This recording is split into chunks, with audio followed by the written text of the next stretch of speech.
अस्सलामुअलैकुम, आप देख रहे हैं लॉ विद कशफ और मैं हूं कशफ निसार। आज हम देखेंगे क्रिमिनल प्रोसीजर कोड एक कहानी की सूरत में, जिसमें आज पूरी सीआरपीसी हम एक कहानी की सूरत में ख़त्म करेंगे।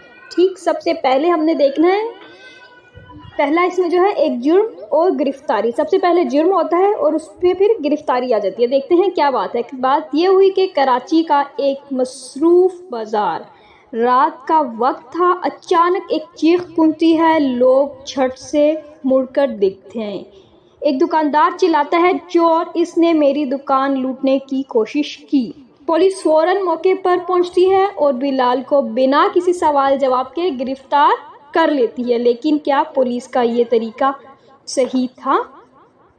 तो ये बात हमें कहाँ से पता चलेगी? सेक्शन 46 सीआरपीसी का, इसमें क्या है, अरेस्ट का तरीका क्या है। अगर पुलिस किसी शख्स को अरेस्ट करना चाहती है तो उसके दो तरीके हैं, बिना फोर्स अरेस्ट या दूसरा है ज़बरदस्ती अरेस्ट। बिना फोर्स अरेस्ट, अगर शख्स खुद आता है और आराम से अरेस्ट होने देता है, और दूसरी है ज़बरदस्ती अरेस्ट। अगर कोई शख्स पुलिस के साथ कोऑपरेट ना करे तो पुलिस फोर्स यूज़ कर सकती है। और अगला हमारे पास है सेक्शन 54, पुलिस बिना वारंट के अरेस्ट कब कर सकती है? पुलिस बिना वारंट के अरेस्ट कर सकती है कब? जबकि आपका क्राइम हो कॉग्नाइजेबल। कॉग्नाइजेबल क्या है? कॉग्नाइजेबल क्राइम जिसमें पुलिस को बिना मजिस्ट्रेट की परमिशन के एक्शन लेने का हक हो, जैसे डाका, कत्ल, रेप या चोरी। अगर शख्स मशकूक हो और किसी जुर्म में शामिल हो सकता हो, अगर शख्स जेल से भाग गया हो। ठीक हो गया। अगली बात है, आगे हम देखते हैं। बिलाल चीखता रहा, मैंने कुछ नहीं किया, मगर पुलिस ने बिना किसी मौके पर इन्वेस्टिगेशन किए इसे गाड़ी में डाल दिया। अब हम आगे देख रहे हैं। अब फिर उसके बाद क्या होता है? उसके बाद थाने के अंदर का मंजर आता है। इसमें क्या है? इसमें यह है कि बिलाल को एक पुराने बेंच पर बिठाया गया। एक पुलिस ऑफिसर उसके हाथ में एक कागज़ देता है और कहता है, ये तुम्हारा एफआईआर की कॉपी है।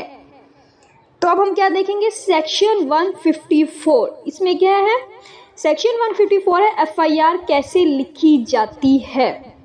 एफआईआर सिर्फ कॉग्नाइजेबल ऑफेंसेस में लिखी जाती है, जिसमें पुलिस बिना मजिस्ट्रेट की परमिशन के एक्शन ले सकती है। एफआईआर लिखने का तरीका, कंप्लेनेंट का नाम और पता लिखना ज़रूरी है। जुर्म कब, कहाँ और कैसे हुआ, ये डिटेल्स दी जाती हैं।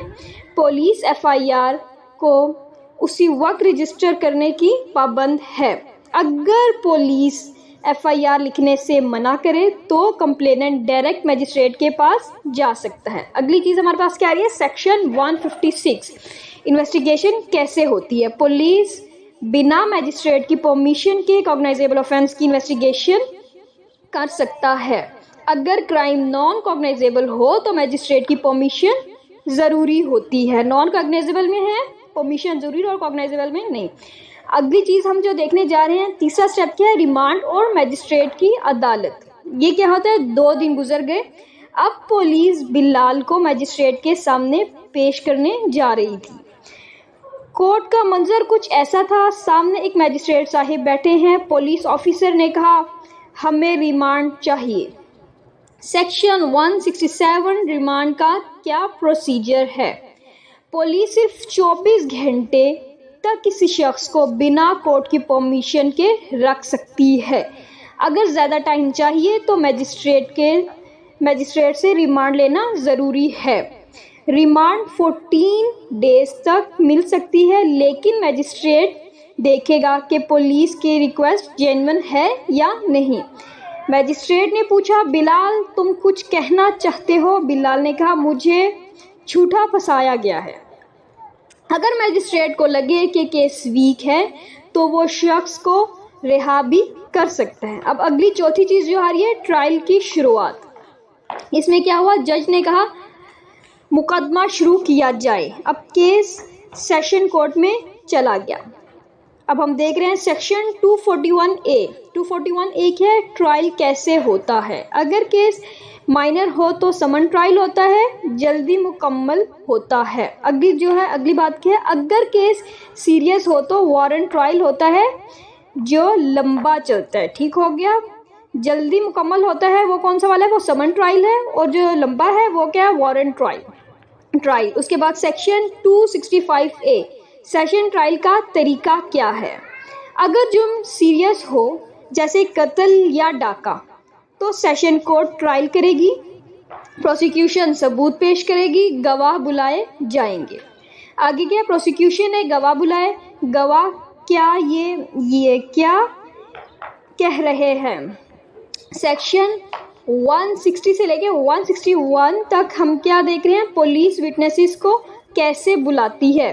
पुलिस गवाहों का स्टेटमेंट लेती है, मगर अगर कोई शख्स गवाही देने से मना करे तो उसे ज़बरदस्ती नहीं बुलाया जा सकता। अगली चीज़ है, अगर गवाह झूठ बोले तो उसके लिए सेक्शन 193 PPC के तहत सज़ा है। अब पांचवी जो बात हम देखने जा रहे हैं, फैसला और अपील। पांचवी चीज़ पे हम पहुंच गए हैं, फैसला और अपील। जज ने सबूत देखने के बाद फैसला सुनाया, बिलाल को सबूत ना होने की बिना पर बरी किया जाता है। अब हम देख रहे हैं सेक्शन 374 से 379 तक क्या चीज़ है? अपील का क्या तरीका है। अगर किसी शख्स को मौत की सज़ा मिली तो हाई कोर्ट इसको कंफर्म करेगी। अगर कोई फैसला गलत हो तो एक्यूज अपील कर सकता है। सेक्शन 430 से लेके 431 तक है, जजमेंट फाइनल कब होती है।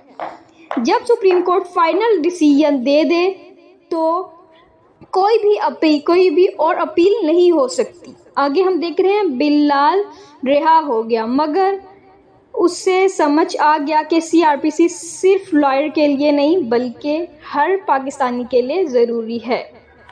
अब हमारे पास फाइनल मैसेज है कि कानून का समझना ज़रूरी है। बिलाल का केस सिर्फ एक कहानी नहीं बल्कि हर उस शख्स की कहानी है जो पाकिस्तान के क्रिमिनल जस्टिस सिस्टम से गुजरता है। CRPC सिर्फ एक किताब नहीं बल्कि एक सिस्टम है जो हर शख्स को समझना चाहिए।